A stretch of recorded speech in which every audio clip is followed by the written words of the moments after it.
बिस्मिल्लाहिर्रहमानिर्रहीम। लाखों करोड़ों दुरूदो सलाम मोहम्मद मुस्तफ़ा सल्लल्लाहु अलैहि वसल्लम और आले मोहम्मद पर। मैं हूं मर्दराज गोंदल।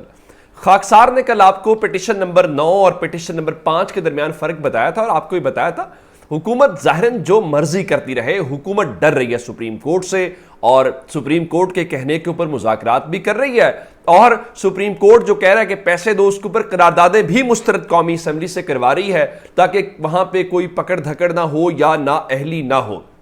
मैंने आपको जब बताया था तो मैंने आपको बताया था सुप्रीम कोर्ट बड़े तहम्मुल के साथ ये सारा कुछ कर रही है, इसलिए कि ये कह ना सके जिस तरह से पहले ये कहते थे जी हमें सुना नहीं गया, सुप्रीम कोर्ट ने एक तरफा फैसला दे दिया। अब अगर मैं आपको बताऊं, आधी रात को सुप्रीम कोर्ट से एक फैसला आया है और आज सिर्फ और सिर्फ मुस्लिम लीग नून को, उनके हामियों को और वो ताकतें जो हमें नजर नहीं आती और उनके पीछे यूं हुकूमत को सहारा देके वो खड़ी हैं, उन सबको चीफ जस्टिस उमर अता बंदयाल की तरफ से आप जुमा मुबारक जरूर कहिएगा।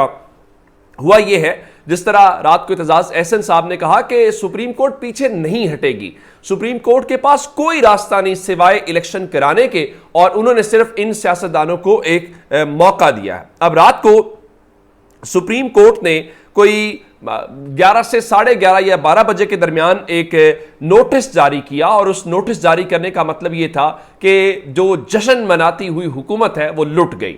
हुकूमत तो कल करारदाद भी मुस्तरद करवा चुकी थी, हुकूमत तो इस हद तक जा चुकी थी कि जनाब जजेस को इस्तेहकाक कमेटी के अंदर बुलाया जाएगा, हम फैसला नहीं मानते। फिर ख्वाजा आसिफ खड़ा हुआ, उसने कहा वजीर आजम साहब आप कह रहे हैं कि आप घर जाएंगे, आपने ये ओहदा नहीं छोड़ना, आपने ये नशिस्त नहीं छोड़नी, लेकिन जो सारी बातें कौमी असेंबली में करते हैं जरा बाहर आके टीवी के ऊपर कर देना, या फिर आप सुप्रीम कोर्ट में बातें करते हैं। अब कौमी असेंबली में क्यों करते हैं? कौमी असेंबली के अंदर जो आप तकरीर करते हैं या जो भी बात करते हैं उसको आइन के तहत एग्जम्पशन हासिल होती है या इस्तिस्ना हासिल होता है, उसकी बुनियाद के ऊपर ना आपको सजा हो सकती है, ना आपके खिलाफ कोई मुकदमा हो सकता है, ना आप किसी कोर्ट ऑफ लॉ के अंदर आपका ट्रायल किया जा सकता है।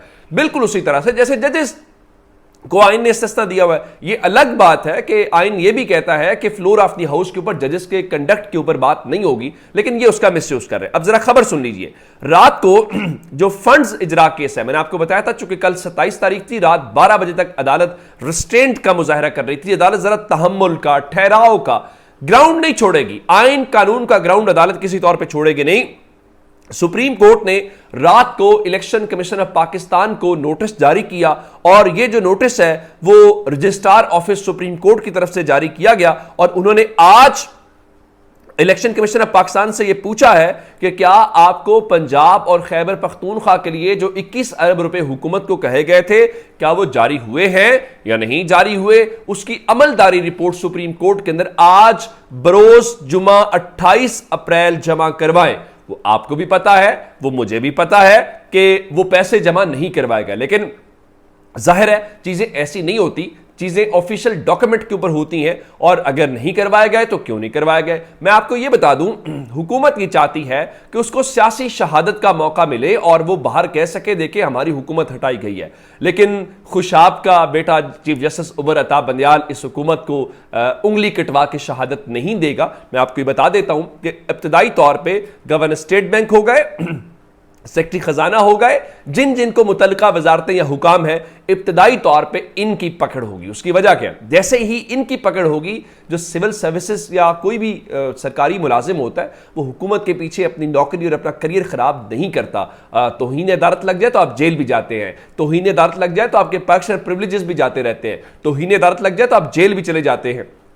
क्या कोई सरकारी मुलाजिम जो है वो वजीर आजम से बड़ा हो सकता है या वजीर आजम से ताकतवर हो सकता है? तो आपको नहीं मालूम कि इस अदालत से जब यूसुफ रजा गिलानी डिस्क्वालीफाई हुए तो पीपल्स पार्टी भी यही कहते थी कि नहीं मानेंगे। इरफान कादर जैसे लोग जो गुब्बारे में हवा भर रहे थे, आप यकीन माने जब आप डिस्क्वालीफाई होते हैं तो प्रोटोकॉल की गाड़ियां भी वापस चली जाती हैं।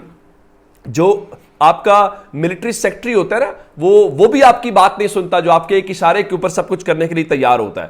तो ये बड़ी इंटरेस्टिंग डेवलपमेंट है रात की, और पाकिस्तान तहरीक इंसाफ जाहिर है इसके ऊपर खुश होगी, लेकिन रात को नवाज शरीफ साहब को अचानक होश आया और यहां से ओन चौधरी जो है वो मुलाकात के लिए वहां पे पहुंचा और मालूम ये पड़ा कि जी ओन चौधरी जो है वो उसका क्या कहते हैं कि जहांगीर तरीन का खुसूसी पैगाम लेके पहुंचा है।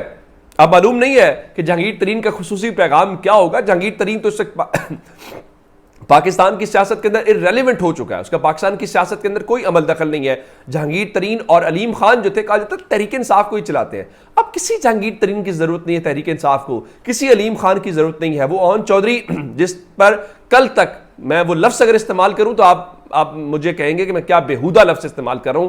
कहा जाता था ये वो सप्लाई करता है, तो अब वो मिल रहा है नवाज शरीफ से और मेल मुलाकातें भी हो रही है, बहुत अच्छी बात है। लेकिन अब हुकूमत जाहिर है कि जो जश्न मनाती हुई हुकूमत थी उसकी परेशानी तो बहरहाल हमें बढ़ती हुई दिखाई दे रही है और परेशानी उनकी जायज़ भी है। लेकिन मैं आपको बताना ये चाहता हूं कि पहले आपने मरीम नवाज का ये सुना था कि जनाब वो एक फ्राई पैन उनका बड़ा मशहूर हुआ था। अब जानते हैं कि मरीम नवाज मुख्तलिफ हलकों के अंदर इलेक्शन लड़ रही हैं, तो मरीम नवाज को इला माशाल्लाह एक हलके के अंदर, मैं आपको वो हलका भी बता देता हूं, 276 का हलका है और मरीम नवाज को इस हलके के अंदर तंदूर का इंतखाबी निशान जो है वो अलॉट किया गया है। सिर्फ एक हलके के अंदर उन्हें क्वीन का, मलका का भी जो इंतखाबी निशान है वो जारी हुआ है। तो इस तरह से इसके अलावा एक और जो हलका है जो बनता है जनाब मरीम नवाज का, और उस हलके के अंदर मरीम बीबी को जो पिर्च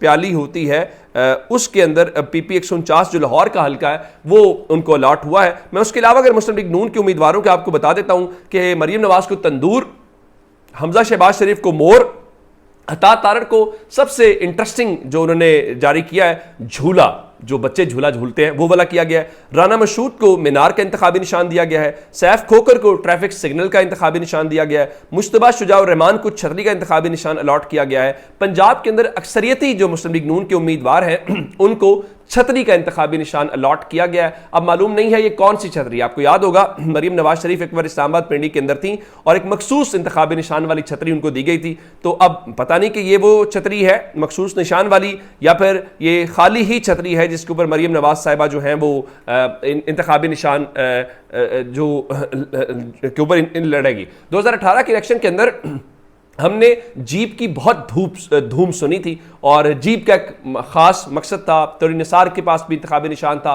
और भी बहुत सारे लोगों का था। तो ख्याल ये किया जाता था कि मखसूस हिमायत जहां से आएगी तो वो छतरी है और सॉरी जीप है, लेकिन वो जीप फारिग हो गई। इस बार लग रहा है कि छतरी जो है, अब इसकी क्या वजूहत है। मुस्लिम लीग नून को इतना यकीन था, डॉन अखबार के मुताबिक इस्टेब्लिशमेंट ने उनको यकीन दिलाया था, ये ताकतवर हल्कों ने इस्टेब्लिशमेंट का लफ्ज़ इस्तेमाल किया था डॉन की रिपोर्ट के अंदर कि इंतखाब इलेक्शन 14 मई को नहीं होंगे तो इसलिए पार्टी टिकट वो जारी नहीं करेंगे। और हमने बताया था कि बायकॉट, उनका नहीं बायकॉट नहीं करना, चूंकि इलेक्शन ही नहीं हो रहे तो इंतखाबी निशान जो है वो जारी करने की जरूरत नहीं है। अब चूंकि वो तो आगे बढ़ रहा है इलेक्शन शेड्यूल, तो अब मुस्लिम लीग नून का कोई उम्मीदवार मैदान के अंदर नहीं है।